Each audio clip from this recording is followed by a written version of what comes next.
Breaking news మంచు విష్ణుకు Rachakonda CP Sudheer warning ఇచ్చారు. ఇంకోసారి రచ్చ చేయవద్దని స్పష్టం చేశారు. ఆయన దాదాపు గంటన్నర సేపు విష్ణుని సిపి సుధీర్ బాబు విచారించారు. అయితే 4 రోజులుగా మంచు కుటుంబ వివాదాలపై ఆరా తీసిన సిపి మరోసారి శాంతి భద్రతలు విఘాతం కలిగేలా ఎవరూ కూడా వ్యవహరించవద్దని ఇటు విష్ణుకి వార్నింగ్ ఇచ్చారు. ఇంకోసారి ప్రైవేట్ సెక్యూరిటీ బౌన్సర్లతో గొడవలకు పాల్పడవద్దని ఆదేశాలు జారీ చేశారు.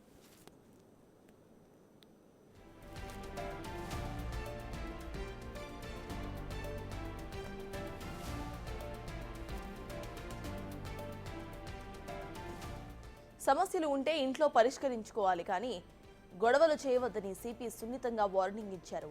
ఇంటి దగ్గర ఎలాంటి ఇబ్బందులు ఉన్నా పోలీసులకు సమాచారం అందించాలని విష్ణుకి సూచించారు. సిపి శాంతి భద్రతలు విఘాతం కలిగించేలా వ్యవహరిస్తే ₹1,00,000 జరిమానాతో పాటు చట్టపరమైన చర్యలు కూడా తీసుకుంటామని హెచ్చరించారు.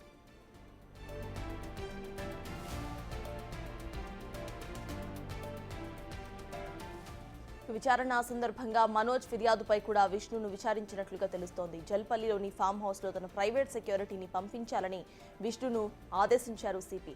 జిల్లా అడిషనల్ మ్యాజిస్ట్రేట్ హోదాలో శాంతి భద్రతల పరిరక్షణ నిబంధనల బ్యాండ్ పై సైన్ తీసుకున్నారు సిపి సుధీర్ బాబు.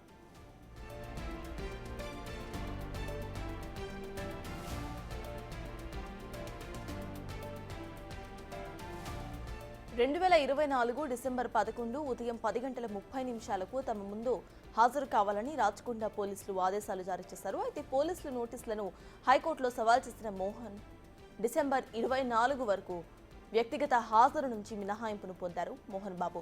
ఇక మరోవైపు సిపి ఆదేశాల మేరకు మంచు మనోజ్ పోలీసుల విచారణకు హాజరయ్యారు. తమ ఫ్యామిలీలో జరుగుతున్న పరిణామాలను సిపికి వివరించారు. ఆయన మరోసారి శాంతి భద్రతలకు విఘాతం కలిగించేలా వ్యవహరించరని సిపికి ₹1,00,000 పూచీకత్తుపై బాండ్ను సమర్పించుకున్నారు.